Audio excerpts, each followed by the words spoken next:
கண்ணியமிக்க பெரியவர்களே, உங்கள் மீது இறைவனின் சாந்தியும் சமாதானம் உண்டாதாக. என்னுடைய பேர் முகமது பிலால். இதுக்கு முன்பாக பாலா என்ற பேரில் கிறிஸ்துவ மார்க்கத்தில் நான் இருந்தேன். நான் இஸ்லாத்தை ஏற்று கிட்டத்தட்ட 3.5 வருஷம் ஆகுது. இஸ்லாம் ஏற்பதற்கு முன்பாக நான் கிறிஸ்துவத்திலே முழுமையாக என்னுடைய நேரத்தை செலவழிச்சிட்டு இருந்தேன்.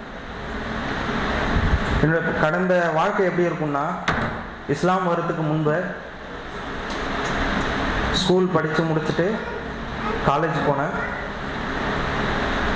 ஸ்கூல் படிக்கும் போதும் சரி, காலேஜ் டைம் முடித்தாலும் சரி, எந்நேரமும் என்னுடைய நேரத்தை சர்ச்சில் தான் செலவிடுவோம்.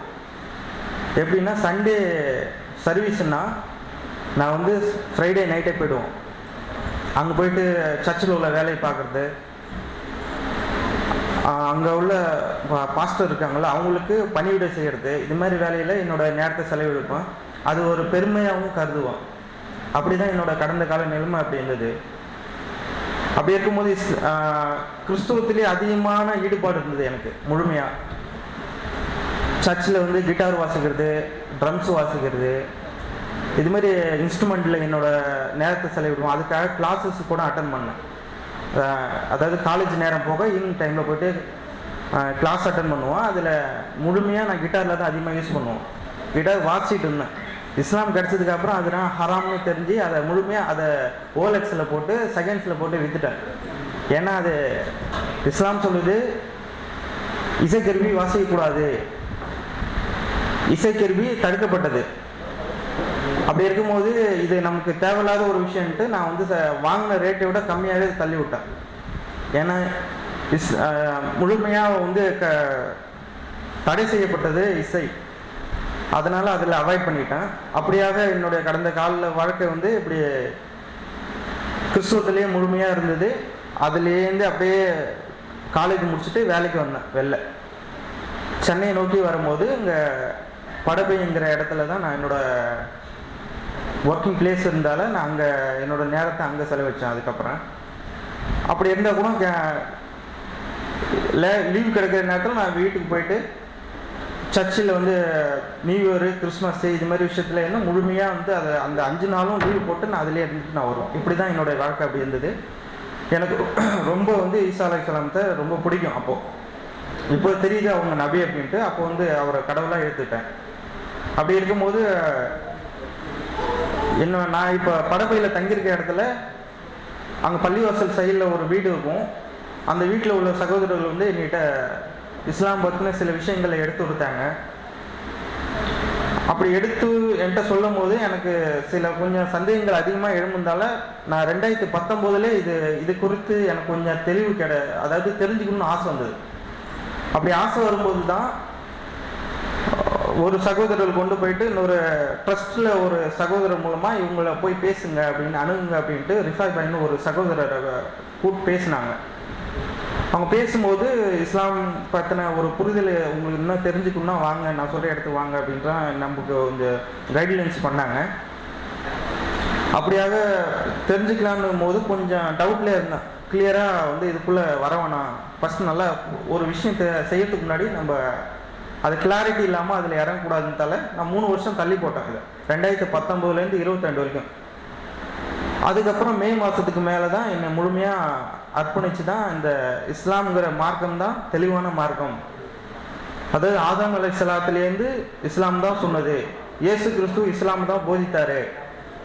இயேசுவானவர் வந்து இந்த உலகத்துக்கு அனுப்பப்பட்டதே தூதுவர் செய்தியை சொல்லுவதுக்காக தான், மக்கள் மத்தியில் எடுத்து உரைக்க தான் இயேசு கிறிஸ்து இந்த பூமிக்கு வந்தார்.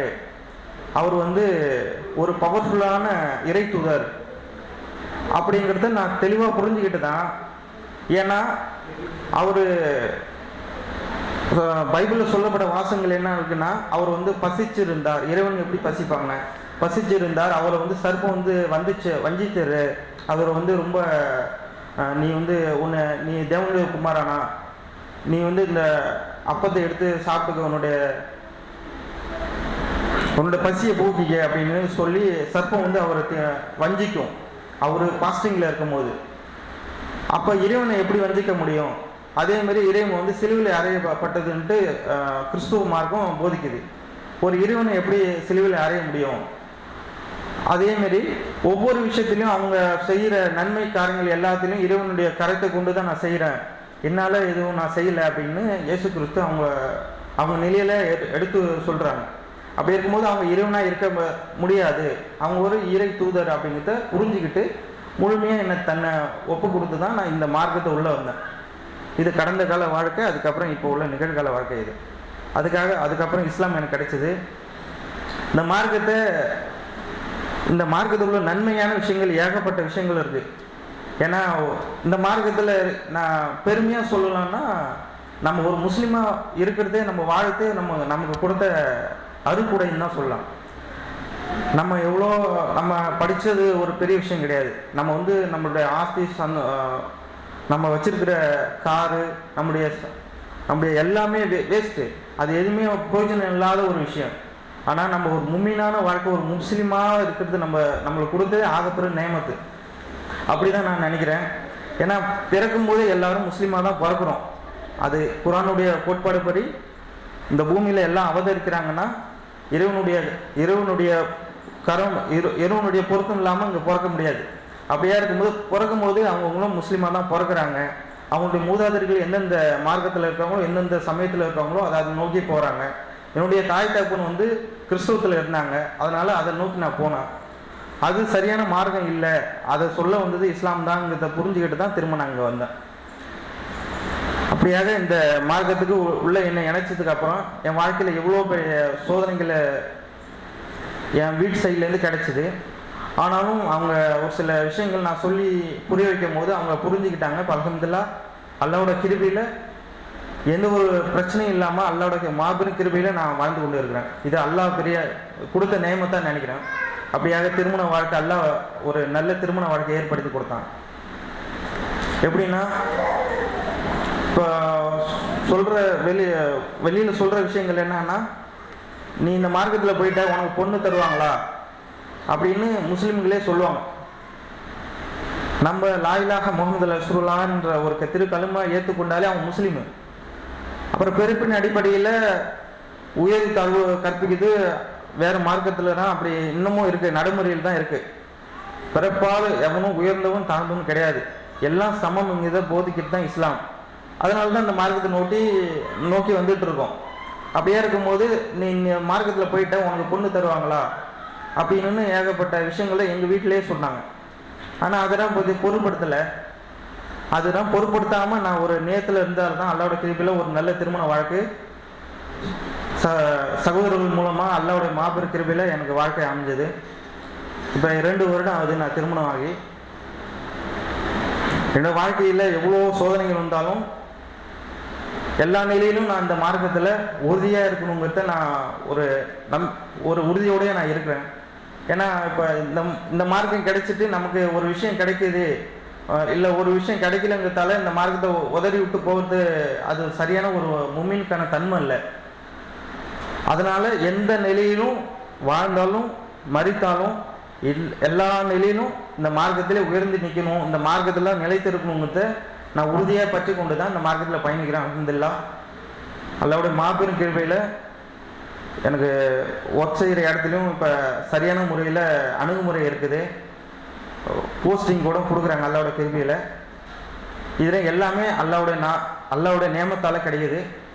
எல்லாவற்றிலும் மிகப்பெரியவன் அல்லாஹ் ஒருவனே என்பதை நான் முழுமையாக ஏற்றுக்கொண்டது நிமித்தமாக எனக்கு கிடைத்த அந்த வாழ்க்கை மிக சந்தோஷமாக இருக்குது. அல்ஹம்துலில்லாஹ். ஆகவே இதை பார்த்து கொண்டு சகோதர சகோதரிகளே, உங்களிடத்தில் ஒரு சிறு கோரிக்கை வைப்பது என்னென்றால், நாம் எங்கே பிறந்தாலும் எங்கே வாழ்ந்தாலும் நம்முடைய செயல்பாடும் சிந்தனையும் நல்ல அறத்தை போதிச்சா நம்ம நல்ல இடத்துக்கு போவோம். அதன் வழியாக நம்ம நல்ல செயல்களை செய்வோம். எல்லாவற்றிலும் அல்லாஹ் தஆலா நம்மளை நல்ல இடத்துக்கு இணைச்சு கொள்வோம் என்பதை கூறிக்கொண்டு, உங்களையும் என்னையும் இந்த அருமையான நேரத்தில் சேர்த்து அல்லாஹ்வுக்கு எல்லா புகழும். வாஹ்னவானாகி அல்ஹம்துலில்லாஹி ரப்பில் ஆலமீன். அஸ்ஸலாமு அலைக்கும் வரஹ்மத்துல்லாஹி வபரகாத்துஹு.